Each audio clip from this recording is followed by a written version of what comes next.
সিকিমের উত্তর থেকে দক্ষিণ বা পূর্ব থেকে পশ্চিম যেদিকেই চোখ যায় সবটাই কিন্তু ভীষণ বৈচিত্র্যময়।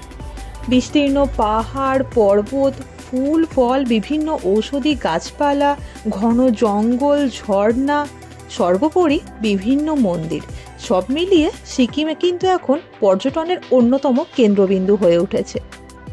এর আগের ব্লগগুলোই আপনাদেরকে পশ্চিম সিকিমের বিভিন্ন জায়গা সম্পর্কে দেখিয়েছি, যে জায়গাগুলোতে আমরা গিয়েছিলাম এবং সেই সম্পর্কে বলেওছি। আশা করছি সেই ব্লগগুলো আপনারা দেখে থাকবেন এবং সেগুলো ভালো লেগেছে। তবে পশ্চিম সিকিম ঘুরে দেখা হয়ে গেলে এবার আমরা চললাম রাবাংলার পথে। রাবাংলায় কি রয়েছে সেটা তো আজকের এই ব্লগে আপনাদেরকে দেখাবো এবং আশা করছি আজকের এই ব্লগটা আপনাদের ভালো লাগবে। তার আগে বলে নিই, নমস্কার সকলকে, আমি অর্চিতা, অর্চিমিত ট্রাভেল ব্লগ চ্যানেলে আপনাদের সকলকে স্বাগত জানাই নতুন একটা ব্লগে। আশা করি সকলে খুব ভালো আছেন।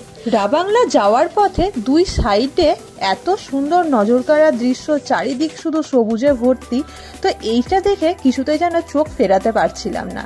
আর এই যে দেখুন বাঁ দিকে আপনাদেরকে যে ছোট্ট গ্রামটা দেখাচ্ছি, এটাই হচ্ছে রাবাংলা। আর মোটামুটি 5 থেকে 10 মিনিটের মধ্যে কিন্তু আমরা রাবাংলার যে মেন দর্শনীয় স্থান সেখানে পৌঁছে যাব। কি সুন্দর দেখতে লাগছে না, ছোট্ট পাহাড়ের কোলে দারুণ একটা সুন্দর গ্রাম।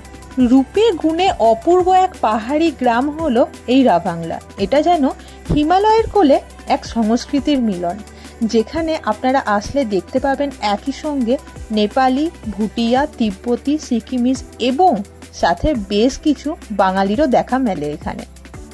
রাবাংলার নজরকাড়া দর্শনীয় স্থানগুলির মধ্যে অন্যতম হচ্ছে বুদ্ধ পার্ক। একটু আগেই রাস্তা দিয়ে আস্তে আস্তে যে ছোট্ট গ্রামটা আপনাদেরকে দেখালাম, আমরা কিন্তু এখন সেখানেই চলে এসেছি। এই যে এরিয়াটা এখন আপনাদেরকে দেখাচ্ছি, এটা হচ্ছে মার্কেট এরিয়া। যখন আমরা গাড়িতে করে এসছিলাম এই জায়গাটায় 10 থেকে 15 মিনিট দাঁড়ানো হয়েছিল। বেশ কিছু খাবার দাবারের জিনিসপত্র কিন্তু এখান থেকে আমরা কিনে নিয়েছিলাম। আসলে পেলিং থেকে, অর্থাৎ পেলিং এর যে হোমস্টে থেকে আমরা যখন বেরিয়েছিলাম তখন যা খাওয়া দাওয়া করে বেরিয়েছিলাম, তারপরে কিন্তু বেশ খানিকক্ষণ কেটে গেছে, মোটামুটি 2 থেকে 2.5 ঘন্টা। তো সেই সময়তে যে খাওয়া দাওয়া করেছিলাম তা বেশিরভাগটাই হজম হয়ে গিয়েছিল এবং খিদেও পেয়েছিল বেশ। তো সেই জন্যই এখানে রাস্তায় দাঁড়িয়ে বেশ কিছুটা কেনাকাটা করে খাওয়া দাওয়া করে আমরা কিন্তু আবার চললাম রাবাংলায় বুদ্ধ পার্কের উদ্দেশ্যে। আমরা কিন্তু চলেই এসেছি। দেখুন যেতে যেতে বাঁ দিকে বেশ সুন্দর করে লেখা আছে আই লাভ রাবাংলা। তো রাবাংলা আমরা অলরেডি ঢুকে গিয়েছি। জায়গাটা কিন্তু ভীষণ সুন্দর জায়গা। যেতে যেতে এরকম একটা সুন্দর জায়গা চোখে পড়লো, এই দেখুন আই লাভ রাবং লেখা আছে। দ্যাট মিনস আমরা কিন্তু এখন একদম পৌঁছে গেছি রাবাংলাতে। আর খুব কাছেই কিন্তু এখান থেকে আমরা যখন যাচ্ছিলাম দেখতে পাচ্ছিলাম যে বুদ্ধ পার্কে বুদ্ধদেবের যে মূর্তিটা সেটা। আর এখন আমরা চলে এসেছি বুদ্ধ পার্কের একদম সামনে।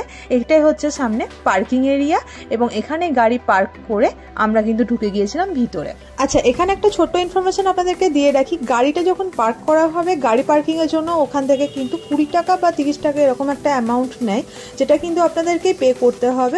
এখন আমার সামনে ঠিক যে গেটটা দেখতে পাচ্ছেন, এটা কিন্তু বুদ্ধ পার্কে ঢোকার জন্য মেন গেট। বাঁ দিকে টিকিট কাউন্টার রয়েছে, যেখান থেকে টিকিট কেটে নিতে হবে। আর ঢোকার ডান দিকে এই প্রেয়ার হুইলগুলো রয়েছে। আবার উপরের দিকেও কিন্তু এরকম অনেকগুলো প্রেয়ার হুইল রাখা আছে, যেগুলোতে লেখা রয়েছে ওম মানি পদ্মেহাম, যেটা সিকিমিজ বা বৌদ্ধদের প্রধান মন্ত্র হয় সেই। এই যে বুদ্ধ পার্কটা রয়েছে, এটা ওপেনিং টাইম হচ্ছে সকাল 9টা এবং বন্ধ হয়ে যায় সন্ধ্যে 6টার মধ্যে। এছাড়া এই যে সামনে জায়গাটা দেখাচ্ছি, এখানে আপনাদের টিকিট কেটে তারপরে আপনারা কিন্তু পার্কের ভিতর ঢুকতে পারবেন। আর এখানে এক ছোট্ট একটা ইনফরমেশন দিয়ে রাখি, যারা ফরেন ভিজিটর রয়েছেন তাদের জন্য 200 টাকা করে টিকিট প্রাইস রয়েছে। এছাড়া যারা ভারতীয় ট্যুরিস্ট রয়েছেন তাদের পার হেড 80 টাকা। যারা ডিফেন্সে কাজ করেন তাদের কিন্তু 50 টাকা করে পার হেড লাগবে। এবং যদি এখানে কোনো স্টুডেন্ট আপনারা বেড়াতে চান সেক্ষেত্রে 20 টাকা করে পার হেড আপনাদেরকে এখানে পে করে পার্কে ঢুকতে হবে। আর এছাড়াও আরও নিচে আরও কিছু ইম্পর্টেন্ট ইনফরমেশন দেওয়া রয়েছে, যেমন ধরুন যদি ড্রোন ওড়ান তাহলে 2000 টাকা করে আপনাদের টিকিট কাটতে লাগবে। এছাড়াও ভিডিওগ্রাফি, ফটোগ্রাফি, তার জন্য কিন্তু এক একটা করে চার্জেস লাগে। আর দেখুন টিকিট কাটা হয়ে গিয়েছে, আমরা কিন্তু ঢুকে গিয়েছি পার্কের মধ্যে। আর এই যে সেই বহু প্রতীক্ষিত বুদ্ধ পার্ক, অনেকটা এরিয়া জুড়ে কিন্তু এই পার্কটা অবস্থিত। চারিদিকে শুধুই সবুজ, আর তার মাঝখানে প্রায় 137 ফুট উঁচু বুদ্ধদেবের একটা তামার তৈরি মূর্তি এখানে রয়েছে। সামনে যে এত উঁচু বুদ্ধের একটা মূর্তি দেখতে পাচ্ছেন, তার ভিতরটা কিন্তু মনাস্ট্রি রয়েছে। আর এখানে বলে রাখি, এই মনাস্ট্রির ভিতরে কিন্তু কোনো রকম ফটোগ্রাফি বা ভিডিওগ্রাফি অ্যালাউড নয়। আর ভিতরে যখন আমরা গিয়েছিলাম দেখলাম প্রচুর বুদ্ধদেবের একদম জন্ম বা জন্মের পূর্ব থেকে যে সমস্ত স্টোরি রয়েছে সেইগুলো কিন্তু এখানে এক একটা ফটো ফ্রেমের মধ্যে বিভিন্ন ধরনের ছবি এঁকে সেখানে লেখা রয়েছে। এই যে বুদ্ধ পার্কটা এখন আমরা রয়েছি, এই বুদ্ধর যে স্ট্যাচুটা বা এই যে পার্কটা সেটা কবে তৈরি হয়েছিল জানেন? 2006 সাল থেকে 2013 সালের মধ্যে ভগবান গৌতম বুদ্ধের 2550তম জন্মবার্ষিকীতে এই মূর্তিটি স্থাপনা হয়েছিল।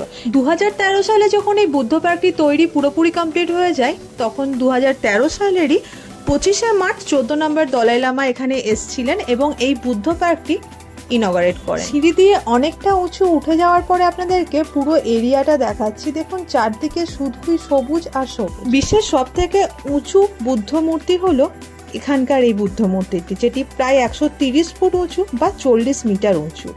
আর এখানে এই যে কালারটা দেখতে পাচ্ছেন, এটা কিন্তু প্রায় 60 টন তামা দিয়ে তৈরি। প্রায় 623 খ্রিস্টপূর্বাব্দে নেপালের লুম্বিনীতে নেপালেরই রাজ পরিবারে রাজা সুধর্ণ এবং রানী মায়ার কোল আলো করে জন্মগ্রহণ করেছিলেন গৌতম বুদ্ধ, যার প্রথমে নাম ছিল সিদ্ধার্থ এবং পরবর্তীকালে বোধিসত্ত্ব লাভের পরে তার নাম হয় গৌতম বুদ্ধ। তবে অনেকেই নাকি বলেন 563 থেকে 483 খ্রিস্টপূর্বাব্দ পর্যন্ত তিনি বেঁচে ছিলেন। তিনি শাক্য বংশের শাসকের ঘরে জন্মগ্রহণ করায় তার উপাধি ছিল শাক্যমুনি, যার অর্থ হলো শাক্য বংশের ঋষি। তার জন্ম কিন্তু ছিল অলৌকিক। কথিত আছে তার মা রানী মায়া তাকে গর্ভধারণ করেছিলেন যখন তিনি স্বপ্নে দেখেছিলেন একটা সাদা হাতি তার ডান পাশ দিয়ে প্রবেশ করছে। আর রানী মায়া যখন গৌতম বুদ্ধকে প্রসব করেছিলেন তখন বাগানে একটা গাছ ধরে তিনি দাঁড়িয়েছিলেন। প্রাসাদে ফিরে আসার পর এক জ্যোতিষী ভবিষ্যৎবাণী করেছিল যে হয় তিনি একজন মহারাজা হবেন অথবা তিনি একজন মহান ধর্মীয় শিক্ষক হবেন, তাই তাকে সিদ্ধার্থ নাম দেওয়া হয়েছিল। আবার এও ভবিষ্যৎবাণী করা হয়েছিল যে তিনি নাকি পরবর্তীকালে সংসার ধর্ম ত্যাগ করে ঋষির জীবনযাপন করবেন। এর ফলে তার পিতার তখন ভয় হয়ে যায়। পিতা তখন একটা জিনিস ভেবেছিলেন, যাতে কোনো অপ্রীতিকর সংস্পর্শ সিদ্ধার্থকে ত্যাগের জীবন বেছে নিতে প্ররোচনা না দেয়, তিনি তখন এক বুদ্ধি বের করেছিলেন। এবার বুদ্ধিটা কি ছিল? দারিদ্র, রোগ, এমনকি বার্ধক্য, ধ্বংসাত্মক যে অভিজ্ঞতা সে সমস্ত সিদ্ধার্থের অজানা ছিল। তিনি এক বিলাসবহুল প্রাসাদে সর্বদা আরাম আয়েসে বড় হয়ে ওঠেন। তিনি মৃত্যু কি জিনিস জানতেন না। তবে 29 বছর বয়সে প্রাসাদের বাইরে তিনি পরপর 3টি রথযাত্রা করেন, যেখানে প্রথমে এক জরাজীর্ণ বৃদ্ধ, দ্বিতীয়বার একজন অসুস্থ ব্যক্তি এবং তৃতীয়বার একজন মৃতদেহ দেখেন। এরপরে চতুর্থবার যখন তিনি রথযাত্রায় বেরোন তখন এক বিচরণশীল সাধু পুরুষ দেখেন, যার তপস্যা সিদ্ধার্থকে জন্ম, মৃত্যু ও পুনর্জন্মের কারণে সৃষ্ট কষ্ট থেকে মুক্তির সন্ধান করতে অনুপ্রাণিত করে। তবে সিদ্ধার্থ জানতেন যে তার বাবা তাকে থামানোর চেষ্টা করবেনই, তাই তিনি মধ্যরাতে প্রাসাদ ছেড়ে বেরিয়ে যান। তার বিলাসবহুল জীবনযাপন কিন্তু তখনই সম্পূর্ণরূপে ত্যাগ করেন। আর 6 বছর তিনি তপস্বী হিসাবে কাটান। আর 35 বছর বয়সে তিনি অবশেষে বুদ্ধ প্রাপ্ত হন তথা জ্ঞান প্রাপ্ত হয়েছিলেন এবং তখনই তার নাম হয়েছিল গৌতম বুদ্ধ। তবে জ্ঞান লাভের পরেও কিন্তু তপস্যা তিনি ছাড়েননি। তিনি গাছের নিচে বসে আরও বেশ কয়েক সপ্তাহ ধ্যান করেছিলেন এবং পরবর্তীকালে তিনি সিদ্ধান্ত নেন যে তিনি বুদ্ধ বা বোধিলাভ যা করেছেন তা তিনি অন্যদেরকে শেখাবেন। শীঘ্রই তার অনেক শিষ্য হয়ে ওঠে। পরবর্তীকালে প্রায় 45 বছর ধরে তিনি ভারত ও ভারতের বাইরে বিভিন্ন জায়গাতে তার শিক্ষা ছড়িয়েছিলেন। কথিত আছে তার জীবদ্দশায় তিনি অনেক অলৌকিক কাজ নাকি করেছিলেন এবং শেষে 80 বছর বয়সে কুশীনগরে তিনি তার দেহত্যাগ করেন। এই যে সমস্ত ঘটনাটা জীবদ্দশায় এবং তারপরে ও তার আগে যে সমস্ত ঘটনাগুলো ঘটেছিল, ওই যে ভিতরে মনাস্ট্রিটা রয়েছে বুদ্ধ পার্কে, সেখানে এই সমস্তটাই কিন্তু ছবির আকারে এবং গল্পের আকারে লেখা রয়েছে, সাথে একটা ফটো ফ্রেমের মধ্যেও কিন্তু সমস্ত গল্পগুলো লেখা আছে। তো যাই হোক, বুদ্ধ পার্ক এবং মনাস্ট্রিটা ঘুরে দেখা হয়ে গেলে ডান সাইডে যে একটা মিউজিয়াম রয়েছে সেখানে আমরা চলে এসেছি এবং মিউজিয়ামের ভেতরে যে সমস্ত জিনিসপত্রগুলো রাখা আছে সেগুলো আপনাদেরকে দেখাচ্ছি। দেখুন, সামনে রয়েছে সেই সময়কার বিভিন্ন ধরনের মুদ্রা। এখানে কিন্তু আপনারা 10 পয়সা, 4 পয়সা এবং তারও আগের সময়তে যে মুদ্রাগুলো ছিল সেগুলো দেখতে পাবেন। এছাড়াও সেই সময়তে যা যা জিনিসগুলো ব্যবহার হতো, যেমন ধরুন লণ্ঠন, হ্যাজাক, তারপরে মাথায় দেওয়ার যে টুপিগুলো, সেইগুলো, যে বাদ্যযন্ত্রগুলো ছিল, এই সমস্ত জিনিসই কিন্তু এখানে মিউজিয়ামে রাখা আছে। এছাড়াও এই যে মিউজিয়ামটা যখন তৈরি হয়েছিল ও বুদ্ধ পার্কটা তৈরি হয়েছিল, যে স্টেপ বাই স্টেপ তৈরি হয়েছিল, সেই ছবিগুলোও কিন্তু অন্য একটা ঘরে রাখা আছে, সেগুলো আপনাদেরকে দেখাবো। জায়গাটা সত্যিই ভীষণ সুন্দর, ছোট থেকে বড় যারাই আসবেন তাদেরই পছন্দ হবে। পুরো সবুজে মোড়া, চারদিকে পাহাড়। আর হ্যাঁ, যে বুদ্ধ পার্কে আমরা গিয়েছিলাম, বুদ্ধ পার্কে ওই বুদ্ধদেবের যে মূর্তিটা, তার ঠিক পিছন দিকে যদি যাওয়া যায়, শুধুই পাহাড় দেখতে পাওয়া যাবে, এবং আকাশ যদি ভালো থাকে সেই সময়তে কিন্তু কাঞ্চনজঙ্ঘা রেঞ্জও দেখতে পাওয়া যায়। মিউজিয়ামের প্রথম ঘরটার পাশেই এই দ্বিতীয় ঘরটা রয়েছে, এবং এখানে কিন্তু বিভিন্ন ধরনের পুঁথি রাখা আছে, যেগুলো বহুত বছর ধরে চলে আসছে। এছাড়াও বিভিন্ন ধরনের লর্ড বুদ্ধার যে সমস্ত কথাবার্তা বা যে সমস্ত তিনি বাণীগুলো বলে গেছেন, সেগুলোও কিন্তু এখানে বই আকারে প্রকাশ করা হয়েছে। রাবাংলার এই বুদ্ধ পার্কটায় যখন আপনারা আসবেন, চেষ্টা করবেন হাতে বেশ কিছুক্ষণ সময় নিয়ে আসার, কারণ এখানে দেখার মতো কিন্তু অনেকগুলো জিনিস রয়েছে, এবং এগুলো দেখতে দেখতেই কিভাবে যে সময় কেটে যাবে আপনারা বুঝতেও পারবেন না। এখানকার ব্যবস্থাপনাকে দেখুন, বেশ সুন্দর। বসার জন্য জায়গাও রয়েছে, ঘুরতে ঘুরতে হাতে পায়ে ব্যথা হলে বা কোমরে ব্যথা হলে বসে বেশ কিছুক্ষণ রেস্টও নিতে পারে। আবার যদি মনে করেন এখানে লাইব্রেরিতে যে সমস্ত পুঁথি বা বইগুলো রয়েছে সেগুলো কিছুক্ষণ বসে বসে পড়বেন, তাহলে সেটার জন্য কিন্তু চেয়ারটা রাখা রয়েছে। এখানে আপনারা বসে বসে অনেকক্ষণ রেস্ট নিয়ে বই টইও পড়তে পারবেন। এই মিউজিয়ামটা কিন্তু খুব সুন্দর। এটা মিউজিয়াম কাম আর্ট গ্যালারি কাম লাইব্রেরি।